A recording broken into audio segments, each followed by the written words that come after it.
Hare Krishna. It's our great fortune that today we're going to have His Grace Chaitanya Charan Prabhu, who's a monk, a mentor, and a spiritual author. He has done his electronics and telecommunication engineering from the Government College of Engineering, Pune. He subsequently served as a software engineer in a prominent multinational software corporation. He travels all over the world from Australia to America, giving talks on spiritual subjects in universities such as Princeton, Harvard, Stanford, and Cambridge. He also had been to Boston and spoken at different universities. He spoke at different companies as well, such as Intel, Google, Amazon, and Microsoft, just to name a few. He's the author of the world's only Gita daily feature, wherein he writes daily a 300-word inspirational reflection on a verse from the Bhagavad Gita.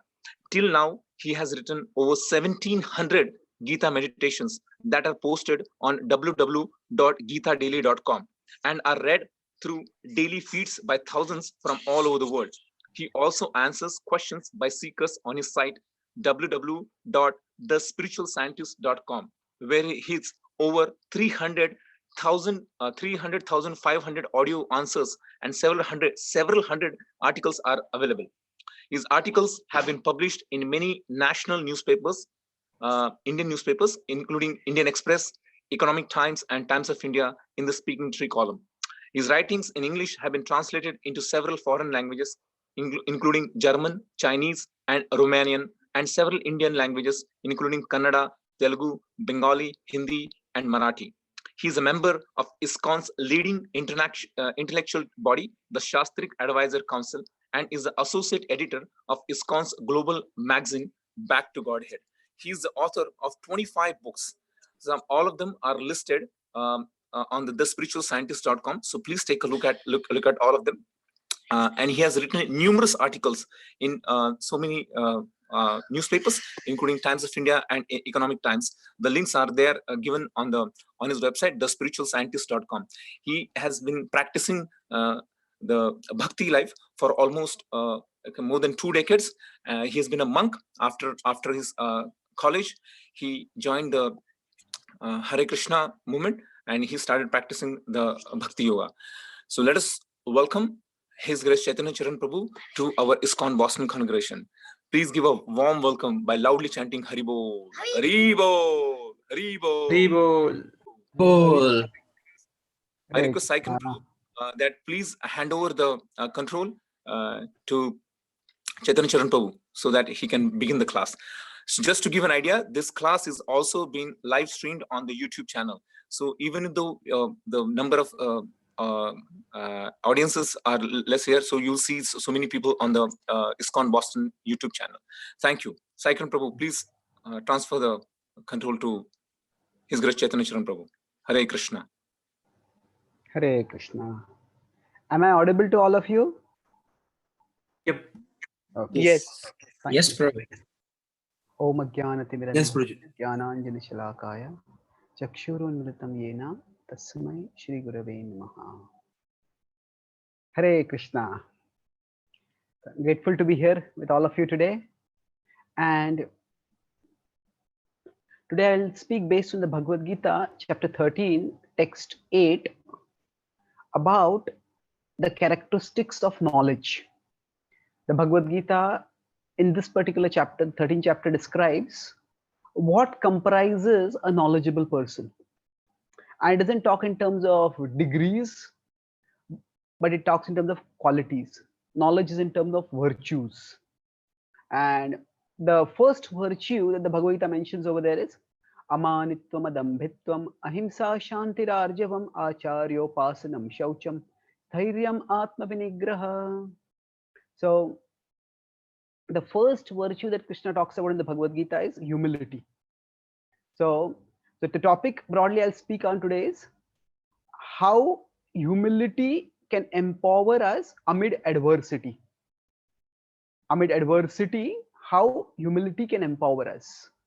And we are at present facing a global crisis, and at such a time, how can we move forward, and how can our spirituality act as a resource, especially centered on the quality of humility. So I'll talk this in three broad parts. First is how humility relates with knowledge. Then second is what humility actually means in the spiritual domain. And the last part will be how humility can empower us in our present situations. So at one level, humility is essential for knowledge. When we go to a school, when we go to university, when we go to any seminar, we go, or even if we watch some lecture on YouTube, that we're watching it because we want to learn something. And when we want to learn something, that means we are implicitly acknowledging that I don't know, and there's something that I can know, and I do want to know about it. So the Kena Upanishad says that one who thinks that they know, they don't know. And those who think that they don't know, they actually know. The idea is that there is so much to know in every domain of knowledge. Now with the digital connectivity that we have in the world around us, there are so many notifications and so many feeds that come upon us, and if we just search one topic, we can get hundreds of hits on Google for that. So now at this level, humility is what is essential for us to learn anything. So what is it that we wish to learn? Well, there are many things we want to learn. For example, we may want to learn how to maintain our health amidst a pandemic. We want to learn how we can stock our supplies when we are in a difficult situation. Or we want to learn, how can we earn more money? We may want to learn, how we can manage our time better. There are many, many things which we can learn. The Bhagavad Gita talks about two distinct kinds of knowledge. There is knowledge of what we live with and knowledge of what we live for. What we live with refers to the various resources. So for example, money is a very important resource. And it's like if we are driving a car, then we need a vehicle with which we need fuel for our car. So car is what we drive with. Sorry, fuel is what we drive with. But what do we drive for? That means where are we going? That's different. So most of the knowledge that we get in today's world is actually knowledge of what to live with. Technology provides us more and more resources for information and other facilities. And that's why we have today an information explosion, because technology gives us so much access to information. But at the same time, what do we live for? What is it that life is meant for? What is it that is most valuable in our lives? Understanding that is vital. And for Arjuna, that was critical. Arjuna was a trained archer, and he knew that how to shoot the most difficult weapons, how to hit unerringly the most elusive of targets, how to maintain his strength and speed while facing the toughest of opponents. He knew all that. So that was the knowledge of archery, what to fight with. But what he faced a crisis at the start of the Bhagavad Gita was what to fight for. Is it, if I have to confront my relatives, if I have to confront my venerable elders, is it worth fighting for? And that thought made him feel distracted, feel disheartened, so much so that he stopped fighting. He put aside his bow, saying, I will not fight. Visrujya sasharam chapam shokasam vignamanasaha. Visrujya. He put aside his bow. Why? Because he was filled with dejection. Now, what we live for, what am I fighting for? He said, am I really fighting against what? If I gain a kingdom, what's the value of it? If I lose my elders, if I have to be if that is the cause, is this worth fighting for?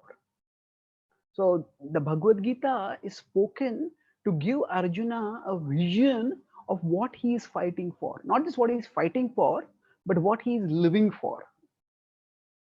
Now in today's world, there is a constant fear of religious extremism. And some people feel uncomfortable when they hear about the battlefield setting of the Bhagavad Gita, that Krishna told Arjuna to fight a war. And Arjuna was reluctant to fight. So now, actually, it's only the fighting is only contextual. The core message of the Bhagavad Gita is not at all that Arjuna should fight a war. In fact, normally, if you want to, if somebody wants to incite somebody else for violence, the easiest way to do it is through emotional manipulation. Just trigger the emotions, that, oh, you remember this person did like this to you, that person is such a terrible person, and how much injustice, so much exploitation, so much atrocity you have suffered. Therefore fight. That's the easiest way to get anyone to become aggressive. And it's remarkable that although the Pandavas had suffered enormous atrocities at the hands of the Kauravas, in fact Draupadi herself had been dishonored grievously, but throughout the Bhagavad Gita, Krishna does not mention even once any of the atrocities that the Pandavas have gone through. So if Krishna's purpose had been simply to get to incite Arjuna to fight, then Krishna could have just reminded him of the atrocities and Arjuna would have become triggered to fight. But that is not the purpose of the Gita. The Gita is not a book of violence. The Gita is not a book of silence. It is a book of transcendence. Not violence, not silence, transcendence. Transcendence means what? That the Gita explains that we are all parts of a whole bigger than ourselves. Mamaivamsho jiva loke jiva bhuta sanatana. Because we are all parts of a whole bigger than ourselves, and we are all meant to play the part of a part. Play the part of a part in a mood of service and contribution, in a mood of devotion. And if we do that, then we all can become agents of good in the world. So Krishna is telling Arjuna that you become an agent for me. Nimitta matra bhava saubhyasachi. You become an instrument for me. So now to become an instrument for someone can seem a little demeaning. I have my own will and I'll do what I want. Why should I be an instrument for someone else? No, but the point is, human individuality attains its fullness in harmony with the divine. We become our best when we become a channel for the best. God is the reservoir of all virtues. Even whatever virtues we have, whatever abilities we have, they all come from a divine source. And when we use those virtues in a mood of service, of devotion, then those virtues blossom fully. So we become our best when we become a channel for the best. And that is the mood of the Bhagavad Gita. That each one of us, whatever position we are in, we may be parents, we may be spouses, we may be software professionals, we may be lawyers, we may be doctors, whatever it is, each one of us, if we work in a mood of service and contribution, then we all can become agents for good in the world. And Krishna is telling Arjuna, you are a warrior, and a warrior is meant to keep antisocial elements under control. So the Kauravas had committed horrible atrocities, and if they gained power, it's like, say, in a country, terrorists or lawbreakers gaining power. You'll wreak havoc everywhere. So Krishna said, you have to become an instrument for me so as to establish dharma. So the point here is, in the Bhagavad Gita, humility is seen in the sense that the willingness to become a channel for the divine. So humility means to become a channel for the divine. Humility doesn't mean that we give up our agency. That, oh, I don't have any individuality, I don't have any ability, I don't have any strength. Not like that. We all have that, but it can be best used in a mood of service and contribution. And so amanitvam, that is, the Prabhupada translates humility in his purport there as to not be anxious to have the satisfaction of being honored by others. It's a profound definition. To not be anxious to have the satisfaction of being honored by others. Now, it doesn't mean that we don't act honorably. It doesn't mean that we don't act in a responsible, efficient, constructive way. Humility is sometimes mistaken to be that we just let anyone walk over us and we just be passive. We let ourselves be trampled by others. No, that is not the idea of humility at all. Humility means, to put it another ways, to not let our ego come in the way of our purpose. To not let our ego come in the way of our purpose. Whatever is the purpose, whatever the responsibility, whatever the service we are meant to do, then just because you don't respect me, I'm not going to go on a wild temper tantrum to hit back at you. Yeah, I have to do a particular service, and if your disrespect is coming in the way of my service, then I will rectify it. But if that disrespect is what it's your nature and I have to bear it, I'll bear it if I can continue in my service. So one example of this could be Srila Prabhupada himself. Srila Prabhupada, when he was in India in the 1960s, he had taken sannyas and he was living in Vrindavan. And when he was in Vrindavan, he was respected as a venerable sannyasi. And Vrindavan is the abode of Krishna, and especially those who are devoted to Krishna are respected over there. But when Prabhupada came to America, he was utterly unknown. Initially, when he came to Butler, Pennsylvania, he was treated like a curiosity object. People would just come and see him. Oh, who is the Swami from India? They're not interested in hearing much from him, but they just treat him as a curiosity object. And when later Prabhupada came to the Lower East Side, the hippies, they had no culture of respecting any saintly person. In fact, in the early days, when Srila Prabhupada was in America, he was just as unknown and almost as homeless as many of the hippies who were living in New York City, in the Lower East Side. So, in a sense, Prabhupada came from a position where he was highly respected to a position where nobody cared for him practically. Now, why did he do that? Because he was concerned not with respect or disrespect, but with service. He felt that people in the counterculture crowd, they were interested in spirituality. He felt that Americans, if he could inspire them to become interested in bhakti spirituality, then that receptivity was what he was looking for. So humility means to not let our ego come in the way of our purpose. So with that background, now if we move forward, that how does that humility actually apply for us in our day-to-day lives? Generally, as technology has advanced over the last few decades especially, and last few centuries generally, technology has given us more and more control over the outer world. We can press a few buttons and summon information from any part of the world. We can press a few buttons and change the temperature of the atmosphere around us, of our homes. We can just press a few buttons and whiz in a car from one part of the country to another. So the level of control that we had in the past and what we have now, it has increased significantly through technology. While this has happened, this has also created for all of us an illusion that we are in control. Now, of course, at one level, we do know that we don't have so much control. Sometimes the economic may change and we might lose our job, or so many things can happen. There is, of course, uncertainty there in the world, which we all know, but it's like in the background. Through technology, we have got the idea that yes, we are in control, and when suddenly an upheaval comes up that we can't control using our technology, then it's very disorienting. It's nobody a few months ago could have thought that the whole world would come to a standstill because of a microbe that we hadn't even heard about.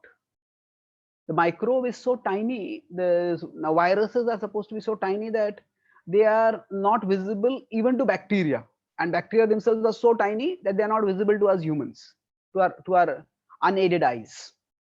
So according to some estimates, all the viruses that are spread across the world and are infecting all the people across the world, if all of these viruses would be brought together, their combined weight would be about 1 gram. So 1 gram of virus has brought the whole world economy and the world polity to its knees. So what does this mean? This means it's a jolting reminder for all of us that the illusion of control that we had got, that illusion of control is exposed to be an illusion. So humility in this context would mean uh, a willingness to live with uncertainty. I'll repeat this. Humility in this context would mean a willingness to live with uncertainty. Humility means I don't know what will happen in the future. Again, as I said, at one level, we all know about it. We don't know what the future is going to bring. But we have an idea in general that the future will be just like a linear projection of the present, and maybe a linear and slightly improved projection of the present. Say now I have a particular smartphone, and maybe 6 months later I'll get a smarter phone. Or now I can travel with this car with this speed, and in future I will travel with the faster speed. So we generally have this idea that the future will simply be a linear projection, linear and improved projection of the present. Now, it may be, it may not be. Humility for us would mean that a willingness to live with uncertainty. So how do we get that willingness, or how do we get that readiness?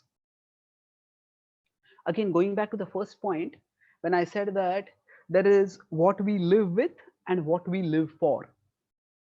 Now I told how through technology we have got many more resources, what we live with. But what do we live for?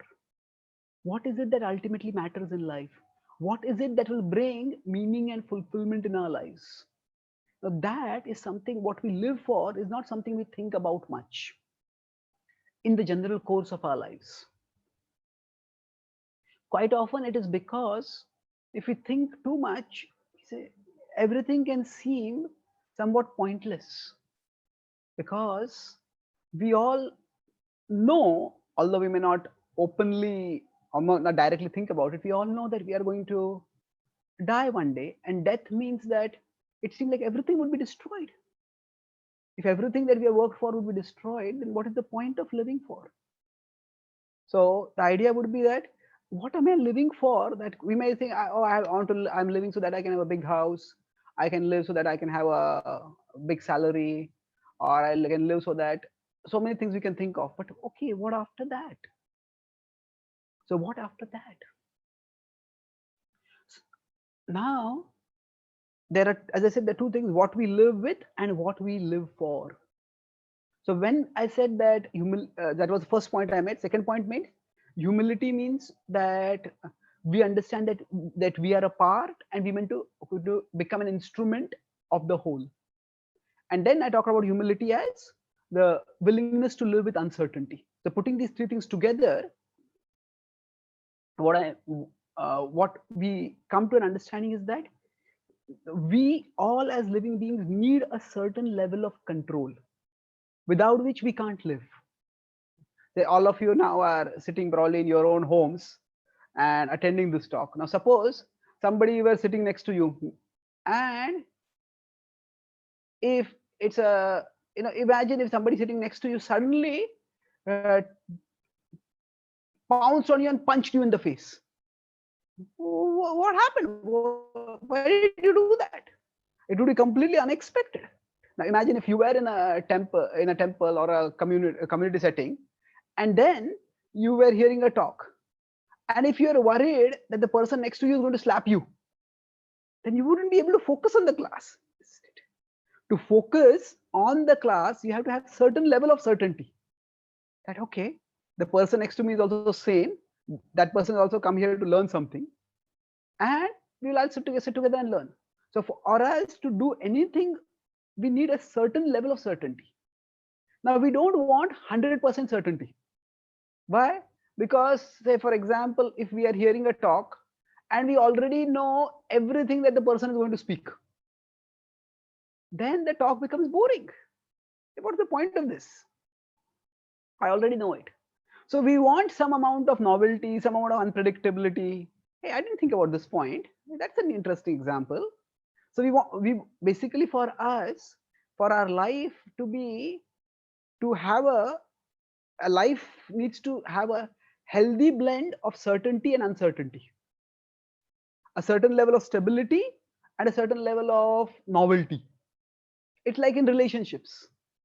Now, if say we can entirely predict another person, and if I ask this person is going to say this. If I say this person is going to say that. If I do this person is going to say that. Now, if there is 100% predictability about the other person, then what happens? It becomes like we are dealing with a robot, a machine. I press this button, this is going to be response. It becomes boring. On the other hand, if there is 100% uncertainty, that means if I speak something I don't know, I might speak something seemingly ordinary and that person explodes. We wouldn't be able to function at all.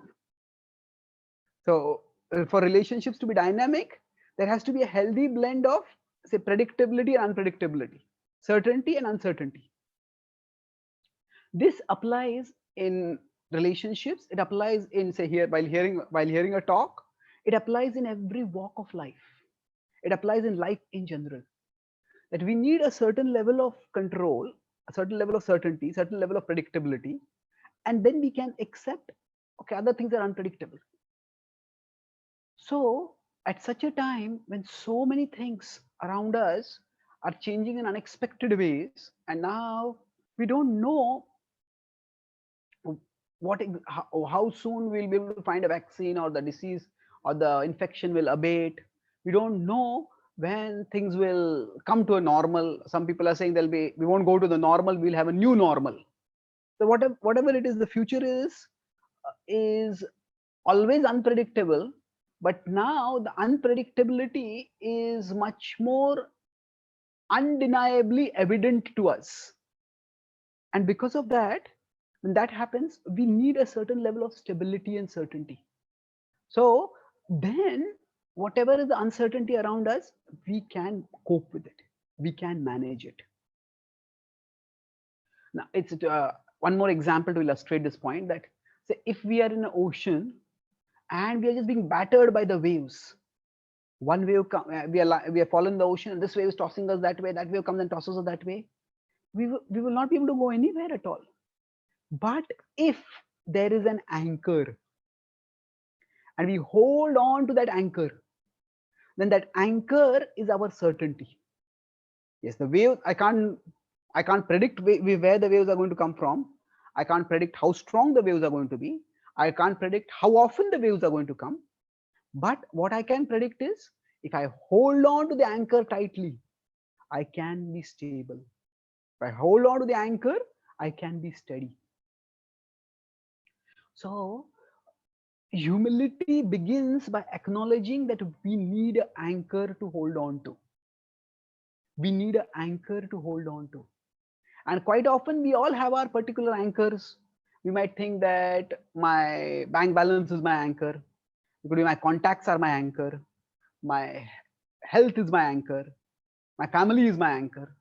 Yeah, all these are useful anchors, but there are some storms that can even shake these anchors also. So the one anchor that will never be shaken, that is God, that is Krishna. Now God is not just some image that we may see in a temple, or it's not just some figure whose stories we may have heard about in history, or as some people call mythology. God is basically the locus of all meaning. God is the locus of all meaning, the foundation of all reality.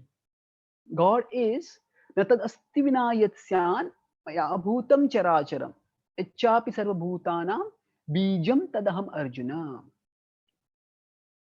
Krishna says God is the being without whose existence there would be no existence. God is the being without whose existence there would be no existence. Now, what do we? Now, this is not a philosophical class about understanding the nature of God, but just a quick explanation of this. So before we move on to the point of humility and the anchor, the idea here is that when everything is changing, there has to be some foundation that is unchanging. Imagine if there is a 100, 500, 700 story building. We may not have that big buildings now, but suppose there was a thousand level building and we were at 1000 level. Now you go from 1000 to 999, 999 to 998, 998 to 997. Now, if you have many buildings like this, or many levels like this rather, all these levels, they have to stop somewhere. The point where those levels stop, that is the ground. So now each of these levels is finite. Each of these levels is finite, maybe 15 feet or whatever, 16 feet, depending, 20 feet, whatever it is. Each level is of a particular height. So similarly, if we consider in terms of time, there are various temporary objects. So we are temporary, our lifespan is temporary, our parents were temporary, their parents were temporary. So now, just as a building might be incredibly tall, but it has to be founded on the ground. Similarly, if we have a series of temporary objects, they have to be grounded on a non-temporary object. We cannot have a series of temporary objects going on infinitely. It has to be grounded in something which is non-temporary. Now, why can't we have a series of temporary objects going on infinitely? Because both science and spirituality say that the universe has a beginning. Because it has a beginning, so we can't have the temporary going on forever. The temporary has to stop somewhere. So some people ask, if God created everything, who created God? This question, it indicates a complete misunderstanding about God, because God is not a created being. It's like asking, who made a circle circular? Well, a circle by definition is circular. Nobody has to make a circle circular. Circle by definition is circular. If you ask who made a circle circular, then you're not understanding what a circle means. Similarly, if somebody asks who created God, that's a self-contradictory question, because that question doesn't understand what God means. God is not a created being like you and me. God does not exist in time. Time exists in God. God doesn't exist in time. Time exists in God. It's like, suppose somebody reads a Harry Potter novel and they like all the novel, they write about all the characters, and then they come to know that, oh, this book is written by J.K. Rowling. And then the child starts reading the whole book. Where is J.K. Rowling in the book? And no matter how carefully you read that book, J.K. Rowling is not in the book. She created the storyline, she created the timeline, she created the plot, she created the characters, but she exists outside. Similarly, God exists outside the time domain. God is the existence who makes all existence possible. So everything that is changing, that is happening in the world, all those changes happen on a ground that is unchanging. And that ground, the unchanging ground of everything changing, that is God. If God didn't exist, it's like the ground didn't exist, none of the building could exist. It's like the author didn't exist, none of the novel wouldn't exist at all. None of the characters in the novel would exist.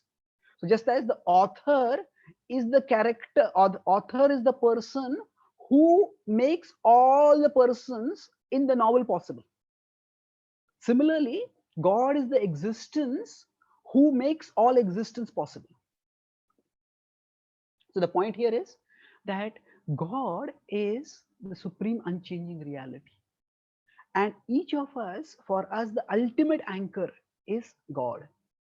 We all have various anchors, and what bhakti is meant to do. Bhakti is not just some things that we do because it's in our culture. Bhakti is not something we do because we feel good about it. These are all okay reasons for doing bhakti. But bhakti essentially is the process that gives us a grip on the anchor, on the unchanging reality that is God. Bhakti is the process that links human consciousness with divine consciousness. Bhakti Yoga is a time honored process by which our consciousness is channeled toward God using one of the most powerful forces that we have within us. What is that force? That is the force of emotion, the force of desire. Now, the force of emotion, the force of desire can make people do extraordinary things. People can lift huge weights because they desire it and they practice it. People can risk great hazards and climb up mountains and reach, say, the Mount Everest because they have that desire. So desire can empower us in many different ways. And what bhakti does is it takes that power of desire and channels it so that it connects us with the ultimate reality. In Krishna talks about bhakti yoga in several verses in the 12th chapter, 8 to 12. And he talks about two different levels of bhakti. One is spontaneous devotion, where our heart is naturally attracted to Krishna. Mayeva mana datsva may buddhim niveshaya nivasishyasi mayeva ata urdhvam na samshaya. Krishna says, if your mind and intelligence are absorbed in me already, then you are already living in me. It's not that you will attain me in the future, you're already with me. So that is spontaneous devotion, where our consciousness naturally, incessantly, irresistibly moves towards the Lord. Now, what if one is not at that level? Then in 12.9, Krishna talks about the next level that we can practice. Atachittam samadhatum na shaknosi maistiram abhyasa yogena tato mam ichhaptum dhananjaya. That mam ichhaptum dhananjaya. You practice bhakti so that your desire for me will grow. That means that we chant the holy names of Krishna, we hear about Krishna, we speak about Krishna, and by this slowly we start getting attracted to him. And our desire for him grows. Say if you have a child and the child doesn't want to take any medicine. Now you want to give the child some drink which is delicious. It is nutritious and delicious. But somehow the child has got the idea, no, this doesn't taste good. And maybe initially it's a little hot or it's a little cold and the child doesn't want to take it. But once he starts drinking it, it's tasty. So you try to give the drink and the child says, no, I don't want to drink it. And you are putting the glass in the child's mouth and it's all going, child is shaking the head and all the drink is just getting spilled all over the body of the child. But through it all, maybe a few drops go inside. And as those few drops go inside, what happens? The child is shaking that, no, I won't take this, I won't take this. But in that process, a few drops go inside and hey, this is not as bad as I thought. And hey, it's good. And slowly what happens? The child's head shaking stops. Hey, okay, give me, I'll drink it. So for all of us, conscientious bhakti is like that. Our mind is like that child. Our mind may not focus on Krishna. So Krishna is like that drink, that nutritious drink, but initially we think it's not delicious. Krishna says, Yattad agre vishamiva priname amrutopamam. In 1837 he says, that which tastes like poison in the beginning will taste like nectar in the end. So initially our mind may not focus on Krishna and we may not get any shelter in connecting with Krishna. But if we still try, slowly a little experience of Krishna will come. And when that little experience of Krishna comes, slowly we'll experience some calmness, some confidence, some clarity. And then, hey, this is good. This is good. I want more of this. And slowly we will get that shelter. So going back to the ocean metaphor, when the waves are coming, now it's difficult to resist the waves. It's actually impossible to resist the waves on our own. But even to hold on to the anchor is not easy because the waves are coming and hitting us. But if we make that effort, then gradually what happens is that we not only get a hold on the anchor, but then we can shelter ourselves behind the anchor. And when the waves come and hit, they hit the anchor, they may hit us, but they don't hurt us that much. So once we get a firm grip on the anchor and the anchor becomes our shelter, then the hitting of the waves becomes much lesser. So for all of us, when we are practicing bhakti, initially we may not experience much shelter, we may not experience much calmness, or sometimes we experience, sometimes we don't experience. But this is the time of the practice of conscientious devotion. We can't expect spontaneous devotion immediately. Spontaneous devotion is where we naturally feel attracted to Krishna and we delight in connecting with Krishna. But that conscience, so in the path of bhakti, this will be the concluding point, and then we can have a few questions. In the path of bhakti, when we are practicing bhakti, humility means to accept that we can't demand spontaneous devotion. While practicing bhakti, humility means that we can't demand that as soon as I chant the holy names, as soon as I hear about Krishna, everything will become clear to me. I'll immediately start feeling some joy. All my anxiety will immediately go away. No, it will happen, it will take time. So we are grateful that we have the anchor to hold on to.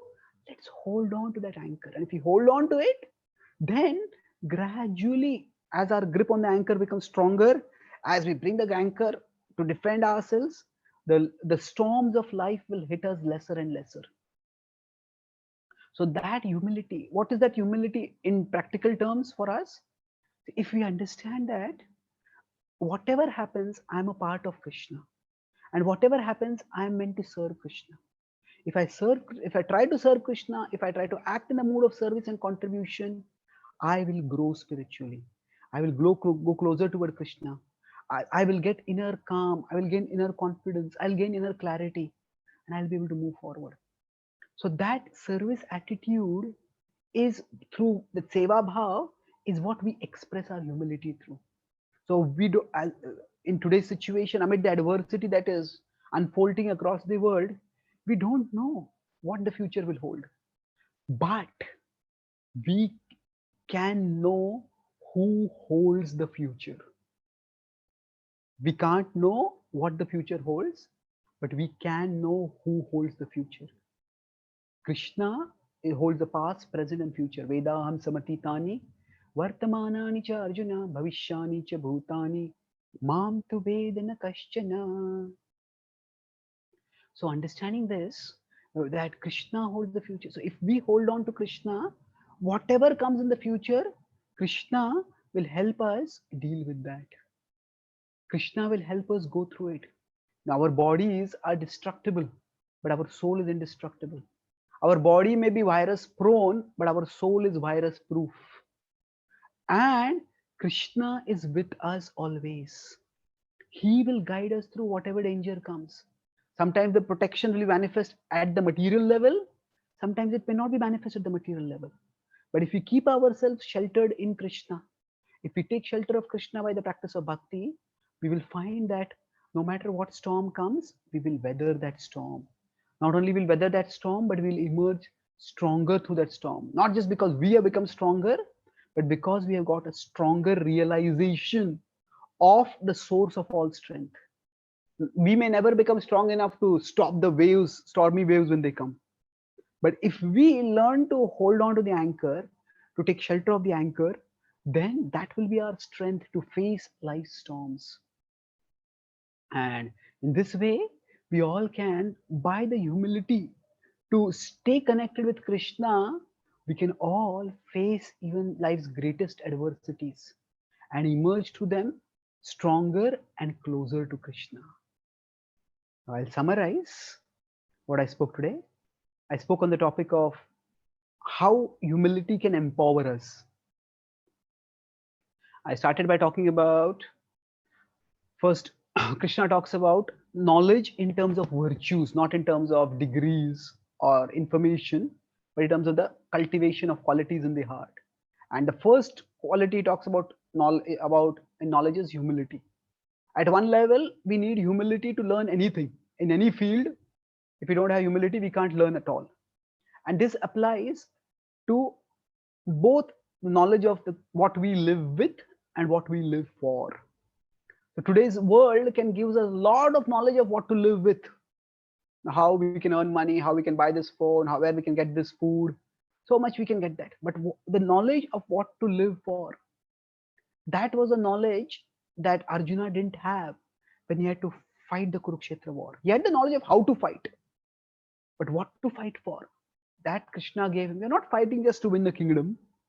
Krishna said, you are fighting actually to establish dharma in the world. You are my part, and if you act as my instrument, you can become an agent of bringing good in the world. So we become our best when we become a channel for the best. And so now it requires humility to be willing to become an instrument of God. But when we become an instrument, actually we become our best.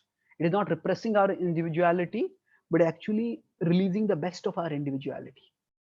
And then I talked about how technology has given us in the last few decades and centuries, technology has given us the illusion of control. And suddenly that illusion of control has been stripped away from us. So it can be very disorienting. So what do we do at that time? We all need a certain level of control. We talked about how while in hearing a class, we want some novelty in the subject, but we want some certain security in terms of the other person next to us not going to slap us. In a relationship, for the relationship to be dynamic, we need a healthy blend of predictability and unpredictability. So similarly in life, we need a healthy blend of certainty and uncertainty. And now we are in such enormous uncertainty. So what will be certain for us? Like when we are in a stormy ocean, what is the stability for us? That's the anchor. Now, we all have various anchors, but the one anchor that can never be shaken by life storms is God. There I talk about God is not just a image we see in a temple or a figure that we hear about in history or mythology. God is the existence who makes all existence possible. He is the ground of all being. Like if you have a 1,000-story building, 1,000-level building, without the ground, 1,000 level would not be possible. So similarly, no existence would be possible without God. Says to ask who created God is like asking who made a circle circular. God exists. God does not exist in time. Time exists in God. God is not created through time. God creates through time. So just as the J.K. Rowling is not present in the Harry Potter novels, but the Harry Potter novels wouldn't be there without J.K. Rowling. So like that, God is not a created being in the world, but rather God creates by existing outside the world. So because God exists outside the world, he is not affected by any of the changes of the world. In that sense, he can be an unchanging anchor for us. And Bhakti Yoga is the process by which we get a grip on that unchanging anchor. So it's not just some cultural or ritual activity. It's a process for anchoring our consciousness in the unchanging divinity. And then for practicing bhakti, I talked about spontaneous and conscientious devotion. When our heart is naturally overflowing with devotion for Krishna, then we will be able to be naturally absorbed in him. That time bhakti may be joyful, bhakti will be joyful, but presently we have to practice conscientious devotion. It's like a child who is so restless that even if the drink is delicious and nutritious, the child can't taste it, but somehow get yourself to drink it.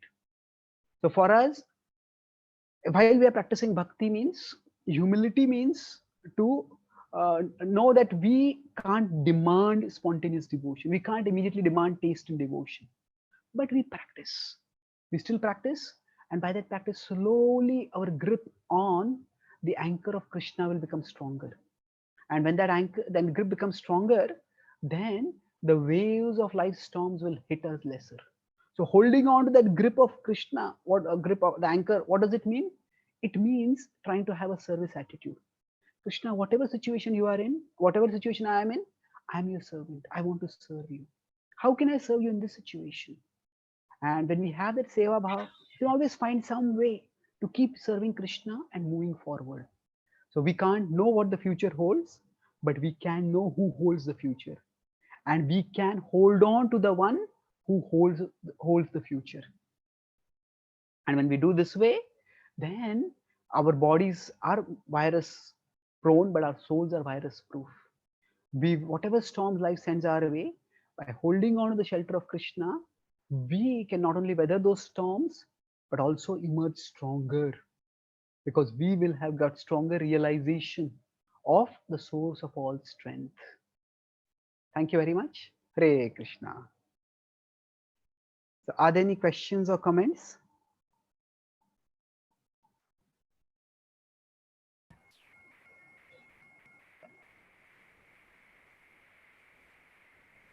Okay. Hare Krishna, Prabhu. I think one Mataji has a question. What is the difference for beings who has spontaneous and conscientious devotion for us? Can there be a timeline of a lifetime that we practice, and how do we know we have more devotion? Okay. Basically, it's like the rising of the sun. See, when it's dark, when it's night, we know it's night because it's completely dark. And say, suppose you are, maybe you are doing your mantra chanting and you're going for a morning walk. When you're walking along, and at one moment it's dark, at another moment it's dark, and then it becomes twilight, and then suddenly, hey, it's morning. So now the sun's rising itself is gradual, but our realization that that sun has risen is sudden. So similarly, every day that we are practicing bhakti, we are moving from conscientious to spontaneous devotion. Every day that we practice bhakti conscientiously, it's like the sun, the Krishna sun is rising in our hearts. It's happening. But at one particular point, we'll realize it. Okay. So now, is there a timeline to this? In the Bhagavad Gita, Krishna says, Ihaiva tairjitah sargo, ihaiva. In this one lifetime also, it is possible. And what is required essentially is committed practice of bhakti. And rather than worrying too much about how long it will take, what we can focus on is just strive to connect with Krishna. Because even in the connection, even if it is a unsteady connection, still in that unsteady connection also there is shelter of Krishna. There is strength. There is a better life even in an unsteady connection of Krishna. So we don't have to necessarily wait for that. We continue practicing bhakti. And how do we know we have risen to a higher level of devotion? See, broadly, it will be two things. In life, if we consider the storms, what are the storms that come in life? That broadly two categories: temptations and tribulations. Normally we think of tribulations, trouble as storms, but even temptations can be storms. So if I'm going on this path, then a wind comes and sweeps me away. Hey, then I'm not going on that path. So it could be that this path seems so troublesome, there's so much trouble, I want to give up this path, or I see somewhere else on the path otherwise where it seems to be much more enjoyable, maybe a good site over there, I want to go there. So basically, in the path of our life, temptations and tribulations are like two storms. And if our devotion has increased, then these two storms will not shake us that much. We may still be hit by those storms, but will not be shaken that much. Say a temptation, somebody is many people who start practicing bhakti experience this. They might have had they might have some bad habits, certain temptations they're succumbing to, and they start practicing bhakti, and those temptations, they become much more resistible. Sometimes they are not even noticed afterwards. So our capacity to resist temptation is one, and a capacity to deal with tribulation. Now maybe problems may still come in my life, but maybe 5 years ago, before I was practicing bhakti, if this problem had come, I would have crumbled under the pressure of this problem. But now it's difficult, but I'm surviving. So our capacity to resist temptations and tribulations is one way of knowing that we are growing in devotion. Another way could be that how eager are we for devotional activities? How absorbed do we get in devotional activities? That's also another way of looking at it. Okay, broadly these two categories, characteristics. Okay. So, well, about the powerful gem-like statements, I have a website called geetadaily.com. So many of the points that I spoke are articles on that website. Gita Daily, GITADAILY, GitaDaily.com. So there are many articles, and there are also, you can find more information about my books. Yes, if you search for my name, there's a channel also, Chaitanya Charan channel, where you can find classes. Happy to be of service. If you're a healthcare worker, you are really in the front line of the war. So you are literally saving lives for everyone. My best wishes and prayers for you. Thank you. And okay, if a materialistic people takes advantage of a bhakta, how does a devotee deal with that situation? There are three modes of material nature which the Bhagavad Gita talks about: sattva-guna, rajoguna, tamoguna, goodness, passion, and ignorance. And corresponding to those, we could say there are three modes of functioning. There is being passive, there is being aggressive, and there is being assertive. So being passive means that whatever another person pushes me to, I just get pushed that way. So it's like I don't have any stands, I don't have any principles, I don't stand for anything. So being passive means the world will walk over us, world will trample over us. It's a unhealthy way to live. But some people, when they're passive and they get fed up of that, they might go to the other extreme and become aggressive. So if we consider pendulum, one extreme of the pendulum is passivity, but just let others walk over us. And aggressive is where we try to walk over others, or we become hyper reactive. Somebody does something and we just hit back at others. We become very volatile. So more balanced way is to be assertive. Assertive means that when we are dealing with anyone, we try to have a clear understanding of what is our purpose. The purpose means it is purpose that provides perspective. So purpose provides perspective. For example, if I'm driving a car and if I'm going to a particular destination where I have to get in 15 minutes and my car ride is going to take me 12 minutes, then even if I see maybe, oh, there's a shopping mall, I have to buy that over there. But okay, that seems to be like something new has come. I want to see that. Maybe you pass by a movie theater, I want to watch that movie. Not now. So once you have purpose, what happens? That provides perspective of what is important and what is not important.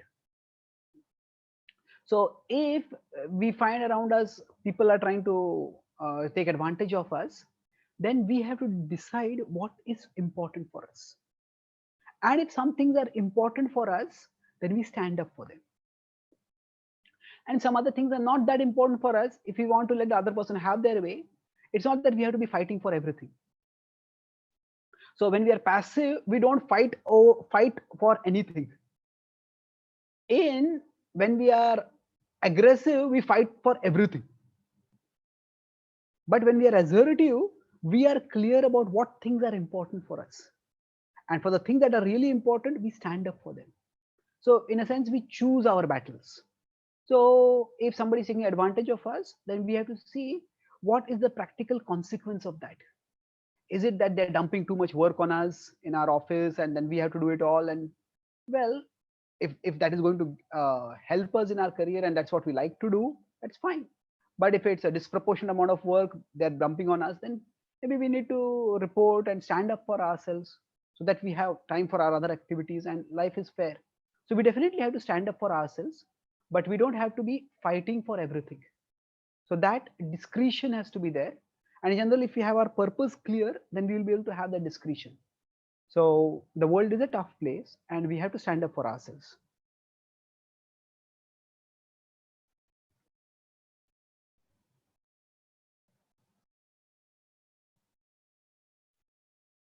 In our relationship with Krishna, who is all knowing, how can he experience pleasure with us if relationships require a blend of certainty and uncertainty? That's a good question. God's omniscience is a complicated subject. It's not that simple.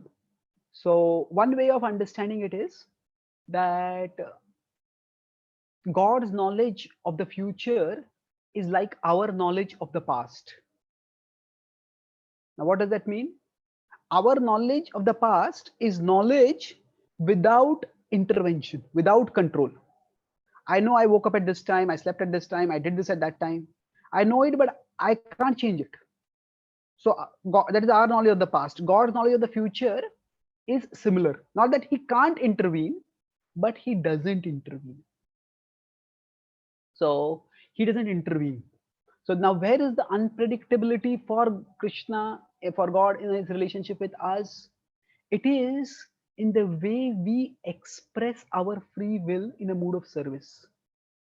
It's like, suppose there are some movies or some plays which people love very much. Now somebody might love a play of Shakespeare like Hamlet, or in India some people might love some Bollywood movies, or we may love some Krishna Leela as devotees. And suppose there is a play based on the Krishna Leela. So sometimes some people may watch that same play, same movie, same drama again and again, and in a sense we know what is going to happen, but still we want to see how is this enactment done. How is this person who is going to play this, how are they going to play it? How is this director going to do it? How is this going to happen over here? So for Krishna, the novelty is not just in what we do, but it is how we invest our heart in doing it. See, Krishna is the supreme controller, but there is one thing that he can't control, which only we can control. And that is our heart. Krishna can't control our heart. He has given us free will, and it is only by our free will that we can offer our heart to him. So in the Bhagavad Gita, in the 7th chapter, 16th verse, it is said, Chaturvidha bhajante mam janah sukritino arjuna arto jigyansur artharthi gyani cha bharatarshava. Krishna talks about 4 kinds of people who come to him, and most of them are self-seeking. They want some relief from problems, they want some wealth, they just want some information. Only a few want to actually develop a personal relationship with Krishna. But the next verse is Udaraha sarva evaite. All of them are udar, all of them are large-hearted, all of them are charitable. The word udar literally means charitable. Now Ramanujacharya, in his commentary on the Bhagavad Gita, asked this question. Normally we consider God to be charitable, we consider a wealthy person to be charitable. Why is a person who is coming to ask somebody from God called as charitable? Normally, if somebody comes to ask us for money, we would say that person is charitable. So if somebody is coming to pray to God for something, why is the Bhagavad Gita calling such a person as charitable? Why? Because Krishna is very eager to have our heart. He wants our devotion. He is hungry for our love. And when we come and pray to him, even if it is for a self-seeking motive, still we are coming to him. And he is happy about it. Oh, you are coming and offering your devotion to me, you are praying to me. You are so charitable. I'm so happy about it. So Krishna wants us to offer our heart to him. And how we offer our heart to him, that is the sweetness, that is the spice of our relationship with Krishna for Krishna. So that's how it's pleasurable for him. Okay. So I think we have gone a little over time. So thank you very much for your attention and participation. Hare Krishna. Hare Krishna. So I think we have gone a little over time. Hare Krishna. Thank you very much for your attention and participation. Hare Krishna. Hare Krishna. Prabhupada ki jai. Thank you very much for the wonderful talk, Prabhu. Yeah. Thank you. All the devotees, I would like to remind you that next weekend we have a series of talks. So for more details, please go on our website. We will also have an opportunity to get to hear from His Grace Chaitanya Charan Prabhu also on Monday. So Monday is going to speak to us. So please stay tuned and go to our website to find out more details about it. So let's thank wholeheartedly to Chaitanya Charan Prabhu. While I do chanting Hari Bol. Hari Bol. Hari Bol. Hari Bol. Thank you. Haribol. Thank you. Hare Krishna. Thank you very much. Hari Bol.